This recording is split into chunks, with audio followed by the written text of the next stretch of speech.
இயேசு கிறிஸ்துவின் இனிய நாமத்தில் வாழ்த்துக்கள். இந்த நாளிலும் மத்தேயு எழுதின சுவிசேஷம் 4வது அதிகாரம் 3ஆம் வசனத்திலிருந்து 10ஆம் வசனம் வரையிலும் நாம் கற்றுக்கொள்ளப் போகிறோம். இந்த பகுதியில் இயேசு கிறிஸ்துவின் சோதனைகளை சாத்தான் இந்த உலகத்தில் உண்டாக்கி வைத்திருக்கிற அவனுடைய சமாச்சாரங்களை கொண்டு தான் ஆண்டவரை சோதிக்கிறான். ஆண்டவர் அதனை எப்படி மேற்கொண்டார் என்கிற காரியங்களை நாம் கற்றுக்கொள்ளப் போகிறோம். 1 யோவான் 2ஆம் அதிகாரம் 16ஆம் வசனம் 17ஆம் வசனத்தில், ஏனெனில் மாம்சத்தின் இச்சையும் கண்களின் இச்சையும் ஜீவனத்தின் பெருமையுமாகிய உலகத்தில் உள்ளவைகள் எல்லாம் பிதாவினால் உண்டானவைகள் அல்ல, அவைகள் உலகத்தினால் உண்டானவைகள், சாத்தானால் சத்துருவினால் உண்டாக்கப்பட்டிருக்கிற காரியங்கள் தான் மாம்சத்தின் இச்சை, கண்களின் இச்சை, ஜீவனத்தின் பெருமை. இதை ஆண்டவர் ஒருபொழுதிலும் படைக்கவில்லை, ஒருபொழுதிலும் உருவாக்கவில்லை. இவைகளை கொண்டுத்தான் ஆதாம் தொடங்கி இந்த நாள் வரையிலும் சத்துருவானவன் அவன் சோதிக்கக்கூடியவனாக, ஒரு சோதனைக்காரனாக அவன் இருக்கிறதை பார்க்கிறோம். அப்பொழுது சோதனைக்காரன் அவரிடத்தில் வந்து என்று சொல்லித்தான் 3ஆம் வசனம் சொல்லுகிறது. இங்கே ஆண்டவர் மிகுந்த ஒரு பசியினால் 40 நாட்கள் உபவாசம் இருந்த பின்பாக மிகுந்த பசி உண்டாகி இருக்கிறார், தேவையோடு கூட இருக்கிறார். அன்றைக்கு ஏதேன் தோட்டத்தில் முதல் ஆதாமாகிய அவருக்கும் அவருடைய மனைவிக்கும் திருப்தியான போஜனங்கள் இருந்தது, நல்ல பழங்களை சாப்பிடக்கூடிய ஒரு வாய்ப்புகள் இருந்தது, பசியே இல்லை.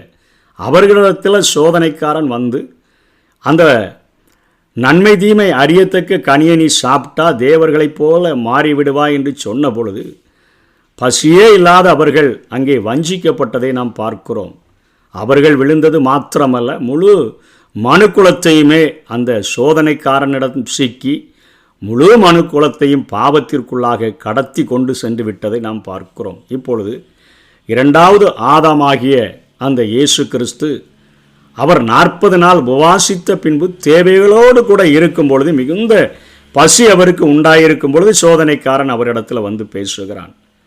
மாம்சத்தின் இச்சையை அவர் நிறைவேற்றும்படியான ஒரு சோதனையை அவருக்கு கொடுக்கிறதை நாம் பார்க்கிறோம். என்ன சொல்லுகிறான் அவரிடத்தில்? தனது தேவைக்காக, மாம்சத்தின் இச்சைகளை நிறைவேற்றுகிறதற்காக அற்புதம் செய்யும்படியாக தூண்டுகிறான். இதற்கு முந்தின அதிகாரத்தில் தான் கடைசி வசனத்தில், இவர் என்னுடைய நேசகுமாரன், இவரில் பிரியமாயிருக்கிறேன்னு ஒரு சர்டிஃபிகேட்டை இயேசு கிறிஸ்து திருத்துவத்தினுடைய முதலாம் நபரிடத்தில் அவர் பெற்றுக்கொண்டு ஊழியத்தை தொடங்கியிருக்கிறார். ஆவியானவரால் சோதிக்கப்படும்படியாக வனாந்திரத்தில் கொண்டு போகப்பட்டு இருக்கிறார். அங்கே வந்து சாத்தான் பேசுகிறான், நீர் தேவனுடைய குமாரனே ஆனால் என்று சொல்லித்தான் அவன் தொடங்குகிறதை பார்க்கிறோம். அப்போ தான் அவருக்கு பிதாவே பேசியிருக்கிறார், அவர் என்னுடைய நேசகுமாரன் என்று சொல்லி. இன்றைக்கு வேத வசனங்களை சந்தேகிக்க பண்ணும்படியாகத்தான் சாத்தான் பேசுவான். அநேக வசனங்கள் வானம் பூமி ஒளிந்து போனாலும் அவருடைய வார்த்தையில் ஒரு உறுப்பு கூட நிறைவேறாமல் அது அழிந்து போக போகிறதில்லை. அவருடைய வசனம் தான் என்றென்றைக்கு நிலை நிற்கக்கூடியதாக இருக்கிறது. அந்த வசனம் நம்முடைய வாழ்க்கையில் வரும்பொழுது நாம் அதை விசுவாசிக்க கூடாதபடிக்கு சத்ருவானவன் அநேக காரியங்களை கொண்டு வருகிறது போல, தேவனுடைய குமாரனாய் இருந்த இயேசுவினிடத்திலே வந்து பேசுகிறான், நீர் தேவனுடைய குமாரனே ஆனால் இந்த கல்லுகள் அப்பங்களாகும்படி சொல்லும் என்றார். ஆக்கு இயேசு சொல்கிறாரு, மனுஷன் அப்பத்தினால மாத்திரமல்ல மிகுந்த தேவையோடு கூட இருக்கிறார், மிகுந்த பசியோடு கூட இருக்கிறார். தேவனுடைய வாயிலிருந்து புறப்படுகிற ஒவ்வொரு வார்த்தையினாலும் பிழைப்பான் என்று எழுதியிருக்கிறதே என்று சொல்லி வசனமாகிய வாளை எடுத்து அவர் அங்கே வீசுகிறதை நாம் பார்க்கிறோம். உபாகமம் 8ஆம் அதிகாரம் 3ஆம் வசனத்திலிருந்து இயேசு கிறிஸ்து எடுத்து பேசுகிறார். அவர் உன்னை சிறுமைப்படுத்தி உன்னை பசியினால் வருத்தி, மனுஷன் அப்பத்தினால் மாத்திரமல்ல கர்த்தருடைய வாயிலிருந்து புறப்படுகிற ஒவ்வொரு வார்த்தையினாலும் பிழைப்பான் என்பதை உனக்கு உணர்த்தும்படிக்கு நீயும் உன் பிதாக்களும் அறியாதிருந்த மன்னாவால் உன்னை போஷித்தார் என்று சொல்லி எழுதியிருக்கிற அந்த வார்த்தையை கொண்டு அவனை அவர் ஜெயிக்கிறதை நாம் பார்க்கிறோம். வசனம் என்கிற வாளை கொண்டு இது நமக்கு வேண்டும், தெரிய வேண்டும். வசனங்களை மனப்பாடம் செய்கிறவர்களாக இருக்க வேண்டும். ஒவ்வொரு நாளும் வசனங்களை நாம் தியானிக்கிறவர்களாக காணப்பட்டோம் என்று சொன்னால் நமக்கு எதிராக வரக்கூடிய சத்ருவினுடைய அந்த சதிகளை, சாத்தானுடைய தந்திரங்களை நாம் அறிந்து அதற்காக நாம் செயலாற்ற முடியும். ஆடு நனையுதுன்னு சொல்லி ஓனாய் கவலைப்பட்டதுன்னு சொல்லுவாங்க. அதே போலத்தான் இங்கே இயேசு கிறிஸ்துவுக்கு பசியாக இருக்கும் பொழுது தேவனுடைய ராஜ்யத்தை ஸ்தாபிக்க வந்த அந்த இயேசுவுக்கு விரோதமாக சாத்தானின் ராஜ்யத்தை ஸ்தாபித்திருக்கிற சத்துருவானவன் இங்கே வந்து அவருக்கு ரொம்ப சப்போர்ட் பேசுகிறது போல், ரொம்ப பசியாக இருக்கிறீங்களே சாப்பிடுங்க அப்படின்னு சொல்கிற காரியத்தை குறித்து நாம் இங்கே பார்க்கிறோம். ஆண்டவர் வசனம் என்கிற வாளை கொண்டு சத்துருவை ஒரு பொழுதிலும் இடம் கொடாதபடி அவர் அவனை ஜெயித்ததை நாம் பார்க்கிறோம். ரெண்டாவதும் அதே வார்த்தையை தான் சொல்லுகிறான். 6ஆம் வசனத்தில், நீர் தேவனுடைய குமாரனே ஆனால் நேசகுமாரன் இடத்துல பேசுகிறான். தாள குதியும். இப்போ பார்த்துட்டான், வசனத்தை சொல்லி இவரை என்னை மேற்கொண்டு பார்க்கலாம் என்று சொல்லி தம்முடைய தூதர்களுக்கு உம்மை குறித்து கட்டளையிடுவார். உம்முடைய பாதம் கல்லில் இடராதபடிக்கு அவர்கள் உம்மை தம்முடைய கைகளில் ஏந்தி கொண்டு போவார்கள் என்பதாய் எழுதியிருக்கிறது என்று சொன்னான். கொஞ்சம் வசனத்தை திரிச்சு பேசுகிறான், அவ்வளோதான். கொஞ்சம் தான் மாற்றி பேசுகிறான். சங்கீதம் 91 11 12 உன் வழிகளிலெல்லாம் உன்னை காக்கும்படி உனக்காக தம்முடைய தூதர்களுக்கு கட்டளையிடுவார். உன் பாதம் கல்லில் இடராதபடிக்கு அவர்கள் உன்னை தங்கள் கைகளில் ஏந்தி கொண்டு போவார்கள். வழிகளிலெல்லாம் போகும்போது ஏதாவது ஆபத்துகள் நாசமோசங்கள் வந்துச்சுன்னு சொன்னால் கல்லில் இடராதபடி காக்கிறதற்கு உனக்கு தூதர்களை நான் தந்திருக்கிறேன் என்று சொல்லி ஆண்டவர் பேசுகிறார். அந்த வசனத்தை கொஞ்சம் திரிச்சு பேசுகிறான். இன்றைக்கும் அநேகர் தேவ வசனத்தை தங்களுக்கு ஏற்ப கருத்துக்களை மாற்றி பேசினால் நாம் புரிந்து கொள்ள வேண்டும் யாருடைய தூண்டுதல்களிலே அவர்கள் பேசுகிறார்கள் என்று சொல்லி சத்தியத்தை சத்தியமாக போதிக்கிறவர்களாக நாம் காணப்பட வேண்டும். இங்கே சாத்தான் கொஞ்சம் வார்த்தையாகவே வந்த என் இயேசுவின் இடத்துல வந்து அந்த வார்த்தை மாம்சமாகி கிருபையினாலும் சத்தியத்தினாலும் நிறைந்தவராய் நமக்குள்ளே வாசம் பண்ணுகிறார் என்று சொல்லுகிற அந்த இயேசுவின் இடத்திலே போய் சொல்லுகிறான். வசனத்தை திரித்து பேசுகிறதை பார்க்கிறோம். ஜீவனத்தின் பெருமை, இன்னும் வேதத்தின் அந்த கருத்துக்களை மாற்றி பேசுகிற அநேகர் காணப்படுகிறார்கள். புகழ் பெறணும், பெருமை அடையணும்னு சொல்லி ஒரு குறுக்கு வழியை பயன்படுத்துகிற காரியம் ஜீவனத்தின் பெருமை. குதிங்க, தூதர்கள் தாங்கிட்டாங்க, ஐயோ பரவாயில்லையேன்னு சொல்லி எல்லாரும் புகழ்வாங்களே அப்படிங்கிற காரியத்தை ஆண்டவரிடத்தில் ஜீவனத்தின் பெருமையை தூண்டி விடுகிறான்.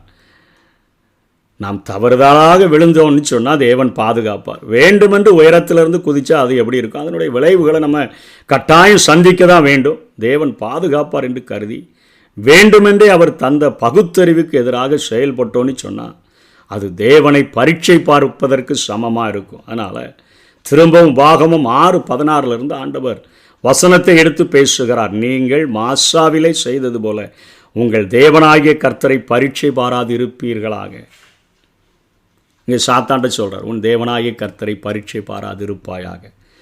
அதுக்கப்புறம் 9ஆம் வசனம் திரும்பவும் வருகிறான். கண்களின் நிச்சயம் உன்னை நான் படைச்சி வச்சிருக்கிறேன், அதை கொண்டு வரேன்னு சொல்லிட்டு நீர் சாஷ்டாங்கமாய் விழுந்து என்னை பணிந்து கொண்டால் இவைகளை எல்லாம் உமக்கு தருவேன், இவைகளை எல்லாவற்றையும் நான் உமக்கு தருவேன் என்று பேசுகிறார். இச்சோதனையில் கண்களின் இச்சை ஈடுபட்டிருக்கிறத நம்ம பார்க்க முடியும். முதல் மனிதனாகிய ஆதாம் பாவத்தில் விழுந்த நாள் முதல் இன்னைக்கு வரைக்கும் இந்த உலகத்தின் அதிபதியாக சாத்தான் தான் இருந்து வருகிறான். யோவான் 12:31 பார்க்கிறோம், 14:30 பார்க்கிறோம், 2 கொரிந்தியர் 4:4 இவைகளில் எல்லாம் பார்க்கிறோம். தேவன் அவனை அனுமதிக்கிறபடியினால் அவன் அவ்வாறு அதிபதியாக இன்னைக்கு இருக்கிறான். ஆனால் இயேசுவுக்கு உலகத்தின் மீது அதிகாரம் கொடுப்பதாக சாத்தான் கூறியது தான் மிகுந்த பொய்யான காரியம். அவனால் அதை கொடுக்க முடியாது. மேலும் இயேசு கிறிஸ்து சாத்தானிலும் பெரியவர், உலகத்தில் இருப்பவனிலும் உங்களில் இருப்பவர் பெரியவர் என்று வேதத்தில் சொல்லப்படுகிறது. அவருக்கு கொடுப்பதற்கு சாத்தானுக்கு அருகதை இல்லை. கிறிஸ்துவினுடைய 2வது வருகையில் இயேசு கிறிஸ்து இந்த உலகம் முழுவதையும் அவர் ஆளப்போகிறார். அந்த நேரத்தில் சாத்தான் பாதாளத்தில் தள்ளப்பட்டு கிடக்கிற காரியங்கள் தான் வேதத்தில் எழுதியிருக்கிறது, தீர்க்க தரிசன புத்தகங்களில். அதற்கு முன்பாக சிலுவை பாடுகளின் வழியாக கடந்து சென்று உயிர்த்தெழுந்து பரலோகத்துக்கு சென்று காலம் நிறைவேறுகிற நேரத்தில் இவ்வுலகத்துக்கு மீண்டும் அவர் வரணும். குறுக்கு வழியில் தன்னிடம் இவ்வுலகத்தின் ஆளுகையை பெற்றுக்கொள்ளும்படி சாத்தான் போய் சொல்லி அவரை தூண்டுகிறதை பார்க்கிறோம். இயேசு கிறிஸ்து குறுக்கு வழியை ஏற்றுக்கொள்ளாததோடு கூட தேவனை தவிர மற்றவர்களை தொழுது கொள்ளுகிறது தவறு என்பதையும் வேத வசனத்தின் மூலம் அவனுக்கு அந்த வாளை எடுத்து வீசுகிறதை பார்க்கிறோம். எந்த ஒரு காரியத்திற்கும் குறுக்கு வழியை நாடாமல் நேர்மறையான வழியில் நாம் செல்லும்படியாக வேதம் நம்மை அழைக்கிறது. பாவங்களை மன்னிக்கும் தகுதி உடையவரே இந்த உலகத்தில் தொழுது கொள்ளப்படத்தக்கவர் தேவனை தவிர வேறு யாரதையும் நம்ம தொழுது கொள்ளுகிறதற்கு வேதம் நம்மை அனுமதிப்பதில்லை. பாகமம் 6:13 உன் தேவனாகிய கர்த்தருக்கு பயந்து அவருக்கே ஆராதனை செய்து அவருடைய நாமத்தை கொண்டே ஆணையிடுவாயாக. இந்த வசனத்தை எடுத்து உன் தேவனாகிய கர்த்தர் ஒருவருக்கே ஆராதனை செய்வாயாக என்று சொல்லி ஆண்டவர் அங்கே சத்துருவை மேற்கொண்ட உடனே தேவதூதர்கள் வந்து இயேசு கிறிஸ்துவுக்கு பணிவிடை செய்கிறதை பார்க்கிறோம். ஆகவே இந்த உலகத்தில் நமக்கு விரோதமாக சத்ரு கொண்டு வருகிற மாம்சத்தின் இச்சைகள், ஜீவனத்தின் பெருமைகள், கண்களின் இச்சைகள், இன்றைக்கி உலகத்தை காட்டி காட்டி அதனுடைய மோகங்களை இச்சைகளை காட்டி மக்களை உலகம் முழுவதையும் ஆதாயப்படுத்தும் வண்ணமாக அவர்களை ரெஸ்ட் இல்லாமல் சத்ருவானவன் ஓட செய்து கொண்டிருக்கிறான். ஆண்டவராக இயேசு சொல்கிறார், மனிதன் உலகம் முழுவதையும் ஆதாயப்படுத்தி கொண்டாலும் தன் ஜீவனை நஷ்டப்படுத்தினால் அவனுக்கு லாபம் என்ன? ஆகவே ஒவ்வொரு நாளும் ஆண்டவருடைய காரியத்தில் பாதத்தில் அமர்ந்திருந்து இந்த உலகத்தில் மாம்சத்தின் இச்சைகளை, கண்களின் இச்சைகளை, ஜீவனத்தின் பெருமைகளை, உம்மால் உண்டாக்கப்படாத சத்ருவினால் உண்டாக்கப்பட்டவைகளை மேற்கொள்ளுகிறதற்கு எங்களுக்கு பலன் தாங்க. அதற்கு உம்முடைய வசனங்களை நாங்கள் அதிகமாய் தியானிக்கிறவர்களாக இருக்க வேண்டும். பரிசுத்த ஆவியின் பலத்தினால் நிரப்பப்பட்டவர்களாக இருக்க வேண்டும் என்று சொல்லி நம்ம கேட்டோன்னு சொன்னார். நிச்சயமாக இயேசு கிறிஸ்து நமக்கு அடிச்சுவடுகளை முன்வைத்து போன அந்த அடிச்சுவடுகளை பின்பற்றும் பொழுது அவரை போல வெற்றி பெற்றவர்களாக வாழ முடியும். அப்படிப்பட்ட கிருபைகளை தேவன் நமக்கு தந்தருள்வாராக. ஆமென். மேல கண்ணு போச்சுனா போச்சையாவோ அபிஷேகம், ஆட்கள் மேல கண்ணு போச்சுனா அம்போதா ஓ அபிஷேகம், பொருட்கள் மேல கண்ணு போச்சுனா போச்சம்மாவோ அபிஷேகம், ஆட மேல கண்ணு போச்சுனா அம்போதா ஓ அபிஷேகம். காத்துக்கொள் காத்துக்கொள், பெற்றுக்கொண்ட அபிஷேகத்தை காத்துக்கொள். நீ காத்துக்கொள் காத்துக்கொள், பெற்றுக்கொண்ட அபிஷேகத்தை காத்துக்கொள்.